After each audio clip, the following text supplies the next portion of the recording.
momento da sua vida você já esteve numa situação em que você ficou muito confusa com seus sentimentos, que algo que parecia ser bom acabou ficando uma coisa ruim, que um relacionamento que você viveu que parecia que ia ser maravilhoso e que de repente você não sabia direito o que estava acontecendo, que ficou tudo tão confuso, tudo tão atrapalhado que você mesma se perdeu de si?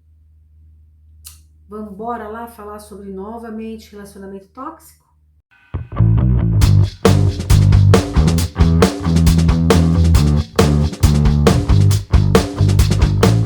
E para quem não me conhece, vamos falar hoje sobre relacionamento tóxico novamente.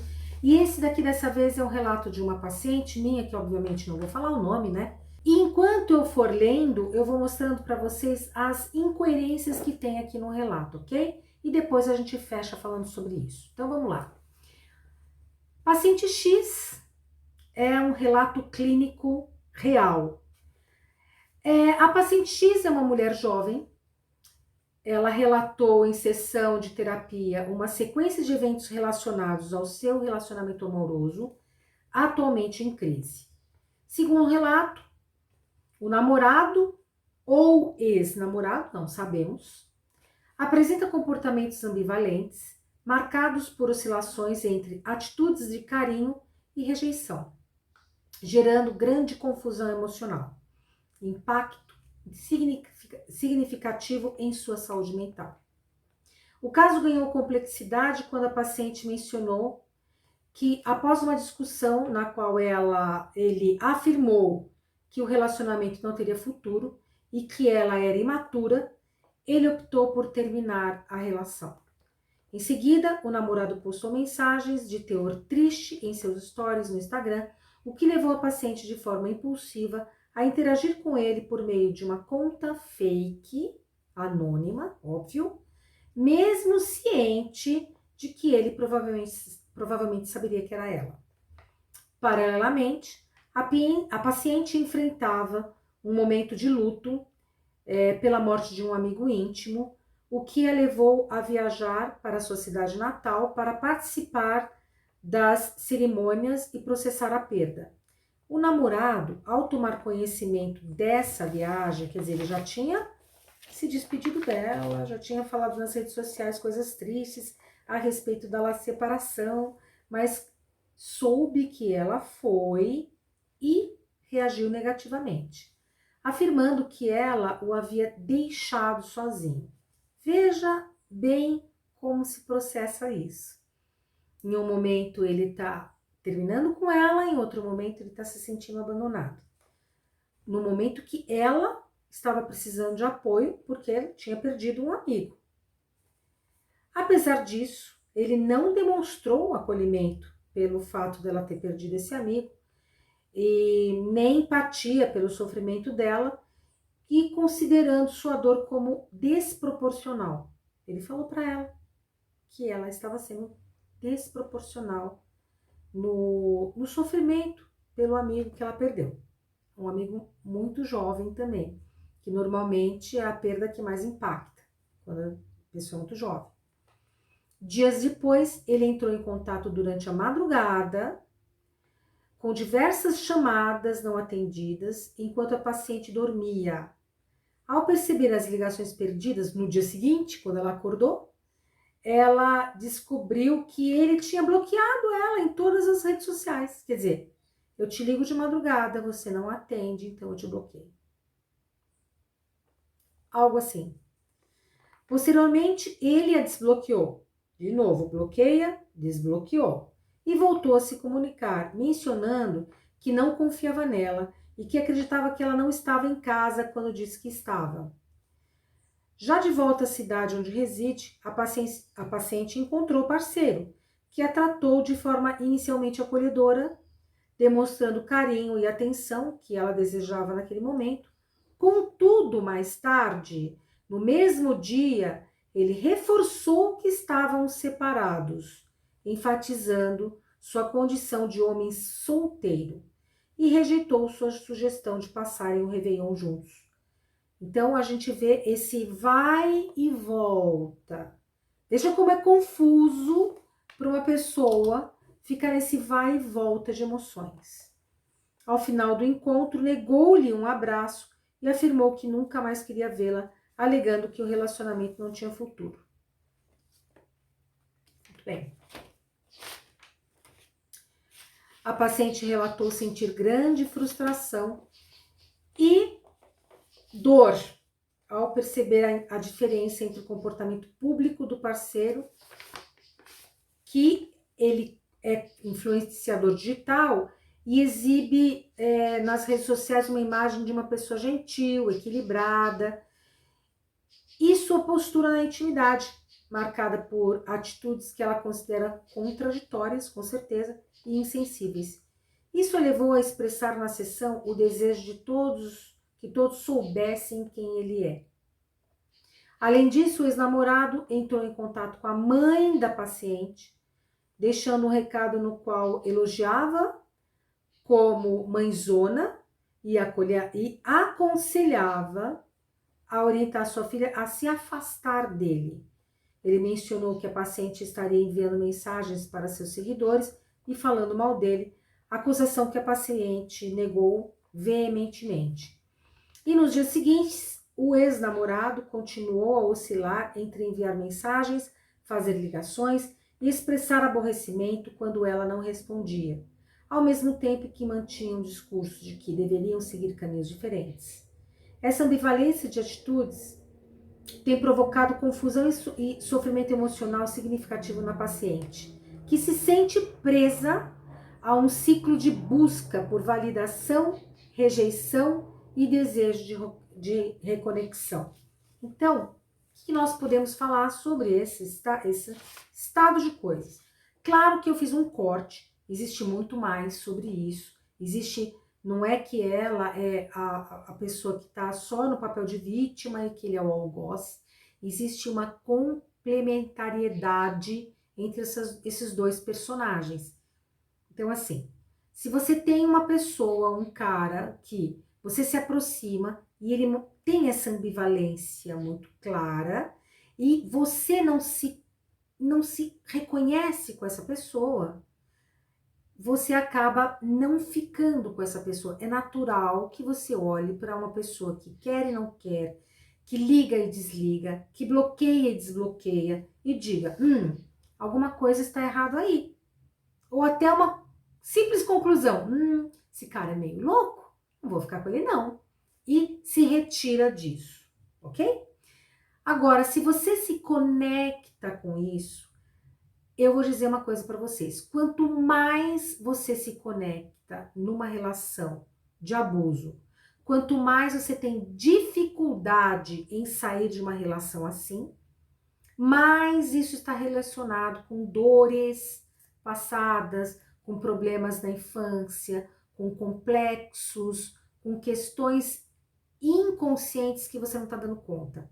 Se você está num relacionamento onde você não consegue se desconectar e fica sempre procurando, como essa moça, reconexão dentro de um relacionamento altamente abusivo, significa então que você tem muito mais para ver nesse lugar. Então, ao invés de você ficar dentro de um relacionamento, se sentindo vítima, se sentindo algoz, e se colocando como ele tem um funcionamento assim e por isso eu não consigo sair, porque ele fez isso comigo, porque ele sempre projetando tudo no outro, você deve olhar para você. E eu sempre que eu trago aqui no canal é isso, a gente tem que olhar para a gente tem que olhar para dentro, não para fora, não está fora, é sempre sobre nós, é sempre sobre o que nós. Por que nós estamos conectados com uma pessoa doentia? Porque uma parte doente de nós está conectado com ele. Então, a doença, ela não é unilateral. Ela é uma via de duas mãos. Ela vai e vem. Uma pessoa doentia chega e você responde, você está respondendo à doença. Se você está respondendo à doença também está em você, não está só no outro, ok? Então, aí vem as perguntas importantes. Por que eu estou me conectando com isso?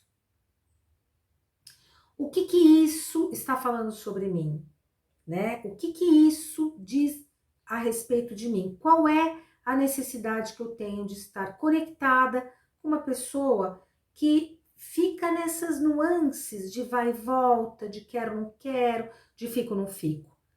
Por que que você se sente desafiado a estar num comportamento, numa relação dessa?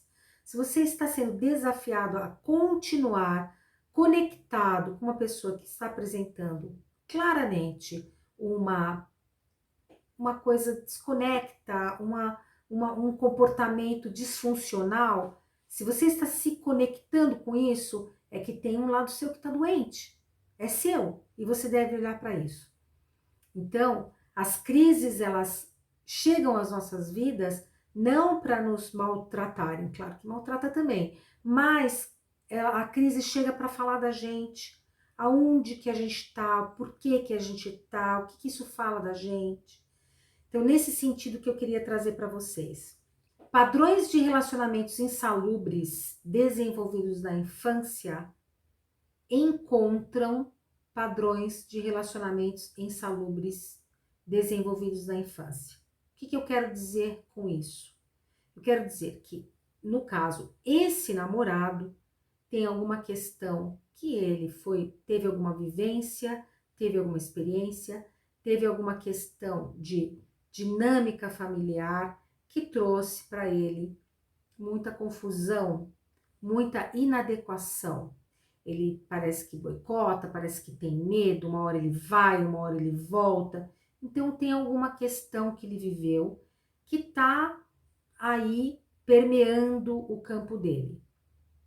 Só que ele encontra essa minha paciente, que também tem padrões disfuncionais, que deve também estar conectado na infância e que os dois juntos formam dois lados da mesma moeda. Nunca é algo que você pode chegar e falar assim, nossa, eu não sei por que eu me conectei com aquela pessoa. Aquela pessoa não tinha nada a ver comigo, absolutamente nada. Era uma pessoa que eu nunca teria olhado em outra circunstância. Eu não entendi por que eu fiz isso. Na verdade, eu não me conectei a ele. Ele que se conectou a mim. Ele que insistiu. Eu fiquei cansada e acabei cedendo. Não. Isso é historinha para boi dormir. Isso significa que está no inconsciente. Tem sim um motivo pelo qual você escolheu esse parceiro. Tem sim um motivo pelo qual você se conectou a ele. Tem. Só que para você descobrir o que é, você tem que debruçar. Por isso que nós psicólogos adoramos aí fazer, às vezes a gente faz essa anamnese, uma pesquisa, o que aconteceu, como era a tua vida, né? O que você viveu, como foi a tua infância. Muitas vezes a gente vai nesse lugar, a maioria de nós, justamente para a gente tentar conectar algumas coisas. O que está acontecendo hoje que pode estar lá atrás. Então, e de novo, não é sobre o outro, é sobre você. Se você escolheu, você que escolheu. Não projete as suas questões, as suas dores, não projete as suas escolhas no outro. Porque aí você perde uma boa oportunidade de você crescer, você perde a oportunidade de você ressignificar a sua vida. Quando você fica muito conectado na sombra, quando você fica projetando muito o que você não consegue enxergar em você, o que você nega em você, você vai falar que é o outro. Ah, porque o outro que fez, porque o outro que tá, porque o outro que... Sim, mas você que tá nessa relação. Você não é obrigada a ficar. Por que você ficou? Então, quando você fica, a dor é sua. Quando você fica num lugar que mesmo que te machuquem, você continua nesse lugar, vai atrás.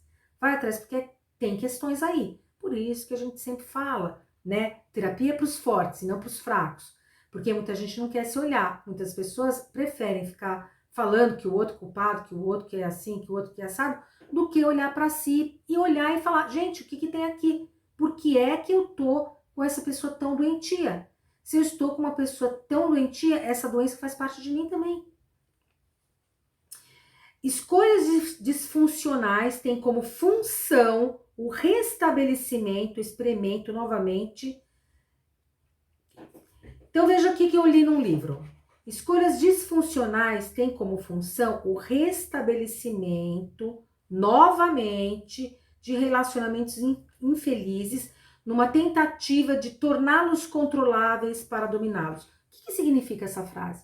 Significa que eu, muitas vezes, vivi uma situação na infância, por exemplo, eu tive um pai alcoólatra.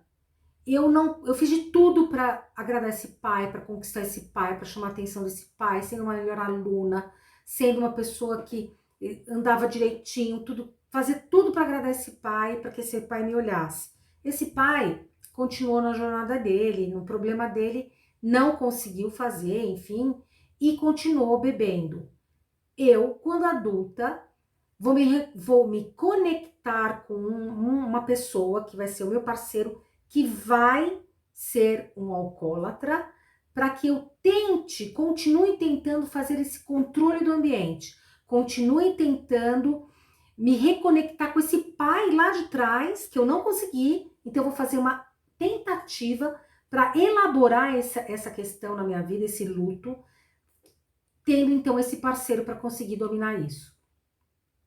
Se você não conseguir entender que você está repetindo o padrão, que você está tentando entender, elaborar, repetindo um comportamento lá de trás, que era agradar o teu pai, e você está aqui agradando uma outra pessoa, um homem que você gostaria de casar com ele, ter filhos com ele, mas que esse parceiro tem as mesmas características que seu pai, se você não perceber esse tipo de pegadinha que você está entrando, você sempre vai ficar adormecida.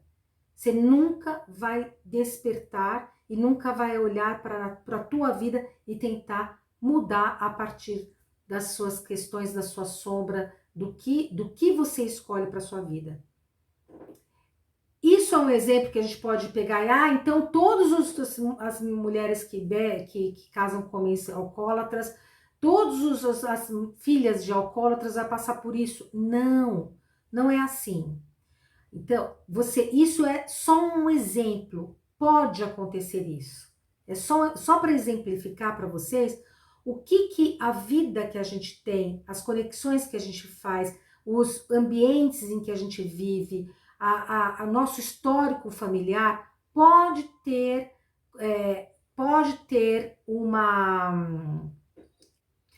estar conectada com esse imbróglio, pode estar conectado com as nossas escolhas, pode estar nos deixando infelizes, porque a gente trabalha muito no inconsciente. O nosso consciente é a pontinha do iceberg. Tem lá para baixo, tem muita coisa que a gente não vê. Então, quando você entra em contato com você, quando você tem autoconhecimento, você começa a ser senhor de si. E a partir disso, você começa a se compreender, e quando você se compreende, que você consegue mudar o padrão. Porque aí você vai olhar e vai falar assim, tô repetindo, então eu não vou fazer mais isso daqui. Tô repetindo. Fácil assim, em 3 lições? Óbvio que não. É difícil, é um trabalho às vezes de vida inteira, mas extremamente necessário, porque o autoconhecimento salva, o autoconhecimento liberta. É isso. Se vocês gostaram do assunto e gostariam de, enfim, lembraram de uma amiga ou de um amigo ou de alguém que está passando por conflitos familiares, conflitos relacionados a relacionamentos tóxicos, enfim. Se vocês gostaram, chegaram até aqui, por favor, compartilhem o vídeo, dê um like, dê um joinha e se inscrevam no meu canal. Um beijo para vocês e até o próximo vídeo.